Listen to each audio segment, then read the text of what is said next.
Apa kamu masih takut memulai investasi? Normal kok punya perasaan itu. Aku juga takut, takut banget malah.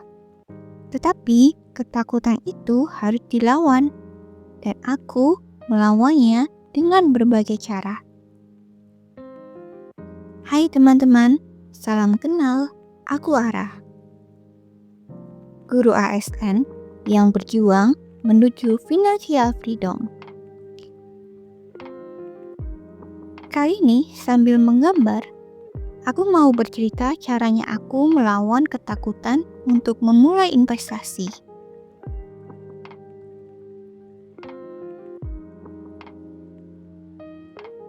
Cara pertama adalah aku mengubah mindset aku. Aku harus menyadari investasi itu penting. Di dunia pendidikan, di lingkungan keluarga dan masyarakat, kita diajari secara tidak langsung untuk berhemat, menabung di bank, bekerja, dan bekerja untuk mencari uang. Tidak ada yang mengajari kita bahwa semua harga barang atau jasa akan selalu naik. Sedangkan nilai uang tetap sama. Tidak ada yang mengatakan bahwa uang di rekening akan terus berkurang berkat berbagai potongan-potongan. Yang paling menyeramkan bagiku, kita tidak akan selamanya sehat. Ketika sakit, kita tidak bisa bekerja. Tentu tidak bisa mencari uang dong. Lalu ketika kita sakit atau keluarga sakit, tabungan habis, apapun yang kita punya akan dijual.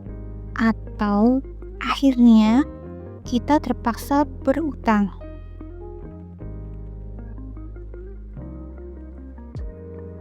Dan aku mengalami peristiwa itu saat aku kecil, tepatnya ketika almarhum papa sakit-sakitan.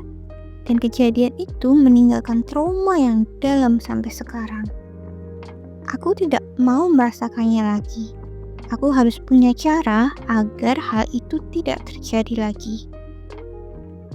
Tidak hanya trauma, terlilit utang itu bikin stres dan mendatangkan hinaan. Kita yang sekarang yang mungkin sudah berjuang untuk memutar roda dari bawah ke atas, mau terjun lagi ke bawah. Atau teman-teman yang merasanya rodanya masih di bawah, mau terus-terusan berada di bawah. Tentu saja tidak, kan?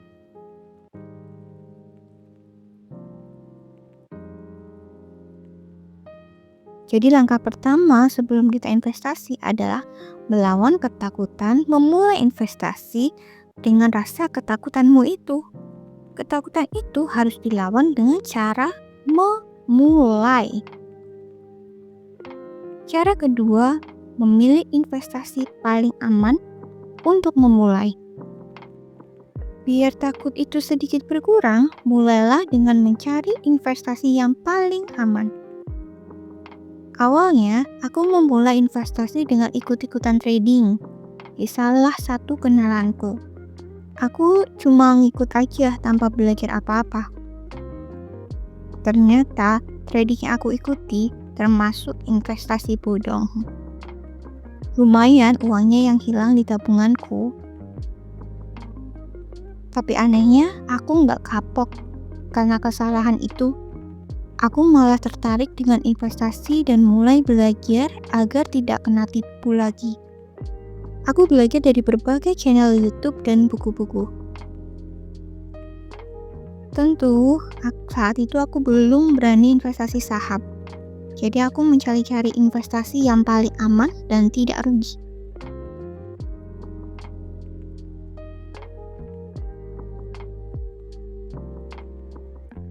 Ada 3 investasi aman dan tidak rugi yang aku punya sekarang. Pertama, investasi emas digital. Sebelum aku memulai investasi emas digital, aku tuh membandingkan antara kelebihan dan kekurangan investasi emas digital dan emas cetak. Ternyata, aku lebih memilih investasi emas digital.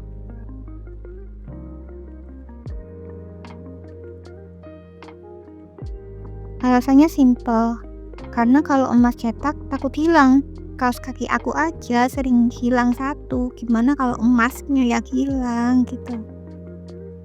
Dan ternyata antara emas digital dan cetak sama-sama mudah dicairkan.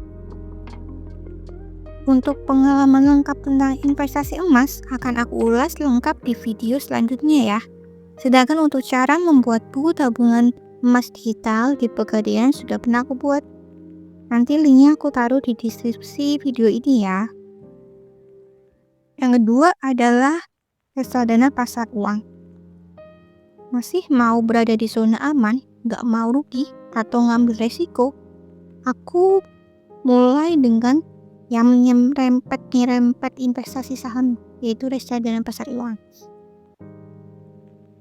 Aku belajar di sebuah YouTube tentang reksadana pasar uang, bahwa memasukkan uang ke reksadana pasar uang itu tidak akan terpotong seperti memasukkan ke rekening bank, tetapi malah menambah walaupun sedikit banget dan mudah dicairkan seperti di rekening bank.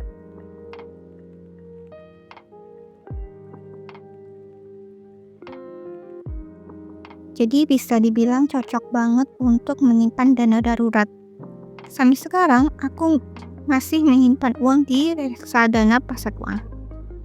Untuk cerita lebih lengkapnya tentang pengalamanku investasi reksadana pasar uang, nanti aku buat video selanjutnya ya. Yang ketiga adalah obligasi SBN. Aku masih belum mulai investasi saham saat itu, masih ingin berada di zona aman, tapi tetap untung dan lebih tinggi dibandingkan FDPU tanpa risiko juga. Jadi aku beli obligasi SBN atau singkatan dari surat berharga negara. Jadi kita ngutangi negara Indonesia dan nanti kita dapat keuntungan berupa kupon per bulannya pada tanggal 15. Obligasi ini menurutku lebih bagus dibandingkan deposito. Untungnya 6,1% dari uang yang kita belikan obligasi per tahun. Sedangkan kalau deposito kan keuntungan umumnya itu cuma 3-5% per tahun kan. Untuk cerita lebih lengkap tentang pengalaman investasiku di obligasi, nanti aku buat video selanjutnya lagi. Nah, cara ketiga setelah aku belajar investasi yang tidak beresiko, ada emas, reksadana pasar uang, dan obligasi, aku mulai memberanikan diri untuk investasi saham. Tentu setelah yakin dan belajar. Mulai saham yang bagus, mana saham yang gorengan, emiten-emiten saham yang cocok untuk investasi jangka panjang atau pensiunku, tentang istilah-istilah di dunia saham, terus dan mulai beli saham yang paling bagus terlebih dahulu untuk memberanikan diri. Lalu aku mulai memberanikan diri untuk membeli saham pertamaku. Saham pertamaku adalah BBCA dan BBRI. Saham ini risikonya tinggi teman-teman. Jadi benar-benar jangan asal-asalan untuk beli ataupun jual. Tetapi kalau nggak mulai-mulai, nggak bakalan punya pengalaman sih.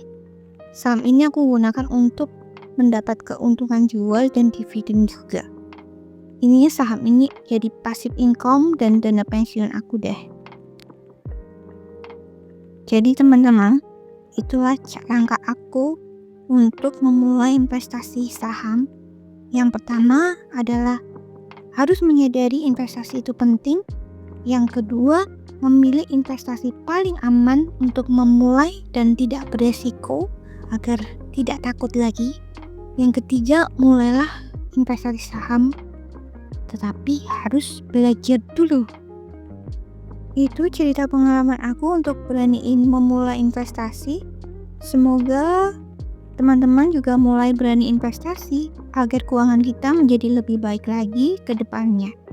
Jika ada pertanyaan, boleh teman-teman tulis di kolom komentar ya. Terima kasih sudah menonton. Jangan lupa like, komen, dan subscribe ya. Dan bagikan video ini. Sampai jumpa.